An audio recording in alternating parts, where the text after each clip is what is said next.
आपका स्वागत है टीवी 7 आप तक में। मैं आपके साथ समर आफरीन।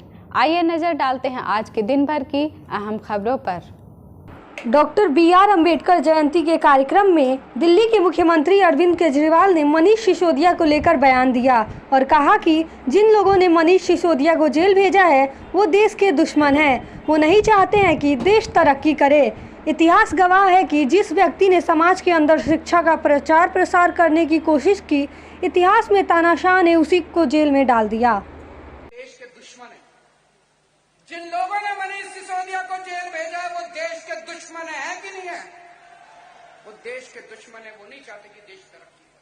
और इतिहास गवाह है। इतिहास के अंदर कितने ऐसे उदाहरण हैं जिस व्यक्ति ने समाज के अंदर शिक्षा का प्रचार प्रसार करने की कोशिश करी, जब जिस भी व्यक्ति ने शिक्षा का प्रचार प्रसार करने की कोशिश करी, इतिहास में तानाशाह ने उसी को उठा के जेल के अंदर डाल दिया। बाबा साहब चाहते थे हर बच्चे को शिक्षा मिले। बाबा साहब क्यों बने? क्योंकि उन्होंने खूब शिक्षा प्राप्त की। माफिया अतीक अहमद के बेटे असद अहमद के एनकाउंटर पर जहां सियासत गर्म हो गई है, सपा प्रमुख अखिलेश यादव ने जहां इस एनकाउंटर को फर्जी बताया, वहीं AIMIM प्रमुख असदुद्दीन ओवैसी ने इसे मजहब के नाम पर एनकाउंटर बताया। अब असद के एनकाउंटर पर बॉलीवुड एक्ट्रेस कंगना रनौत की भी प्रतिक्रिया सामने आई है। कंगना रनौत ने यूपी के CM योगी आदित्यनाथ की तारीफ करते हुए लिखा कि मेरे भैया जैसे कोई नहीं। भिवानी में जुनैद और नासिर की हत्या करने वाले मोनू राणा और गोगी को राजस्थान पुलिस ने 14 अप्रैल को गिरफ्तार कर लिया। भरतपुर में जुनैद और नासिर को जिंदा जलाकर मारने वाले आरोपी 2 महीने बाद गिरफ्तार हुए। दोनों ही आरोपी पर किडनैपिंग और फिर जलाकर मार देने का आरोप है। अतीक अहमद के बेटे असद का झांसी में एनकाउंटर हो गया। वहीं अब झांसी मेडिकल कॉलेज के MD नरेंद्र सेंगर का बयान सामने आया है, जिसमें उन्होंने कहा कि असद का पोस्टमार्टम 1 बजे शुरू हुआ था और 2 बजे ख़त्म हो गया। असद को 2 गोलियां और गुलाम को 1 गोली लगी थी जो उनके महत्वपूर्ण अंग से निकली, जिसके चलते इनकी मृत्यु हो गई। जब वे आए थे तब उनकी पीठ से काफ़ी खून निकल रहा था। अरशद को संभवतः 2 गोलियां लगी थी और गुलाम को 1 गोली लगी थी, जो इनके कोई वाइटल ऑर्गन है उसमें वो इंजर करते हुए निकल गई, इसलिए प्रॉब्लम उसकी वजह से डेथ हुई। जब आए थे तो पीठ से काफ़ी उनको फ्रेश ब्लड निकल रहा था। अच्छा सर, उनको मरने का समय लगभग क्या लगता है, कितने बजे का अंदाज? मेरे ख्याल से जब ये यहाँ पर आए थे मैंने देखा था इनको राइगर मोटिस नहीं आई थी। राइगर मोटिस नहीं आई थी, इसका मतलब है कि यहाँ आने के 1-2 घंटे पहले उनकी डेथ हुई होगी। उत्तर प्रदेश में हुए एनकाउंटर को लेकर सवाल खड़ा किए जा रहे हैं। हालांकि ये पहली बार नहीं कि अतीक अहमद के बेटे का एनकाउंटर किया गया हो। असद का एनकाउंटर होने के बाद ओवैसी ने तुरंत अपनी प्रतिक्रिया दी। वहीं अब उन्होंने कहा कि मुझे समझ नहीं आ रहा है कि लोग इसका जश्न क्यों मना रहे हैं। याद रखिए, जैसा काम करोगे वैसा ही फल मिलेगा। आप त्यौहार का माहौल बना रहे हैं। महात्मा गांधी के कातिल को मारा गया या जेल में डाला गया, आपने उसका एनकाउंटर किया था क्या? जो तथाकथित एनकाउंटर है वह नहीं होना चाहिए। उमेश पाल राजू पाल से हमदर्दी है क्योंकि उनकी हत्या की गई।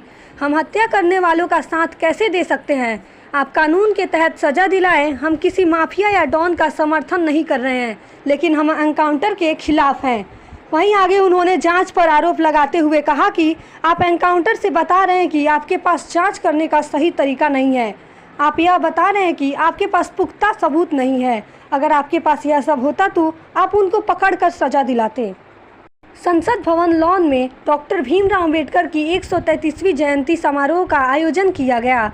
इस समारोह में कांग्रेस अध्यक्ष मल्लिकार्जुन खड़गे, UPA अध्यक्ष सोनिया गांधी के साथ अन्य नेता शामिल हुए।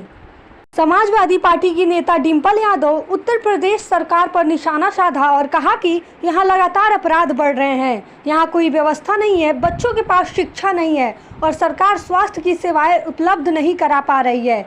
जब से भाजपा आई है तब से लगातार फर्जी एनकाउंटर करा रही है।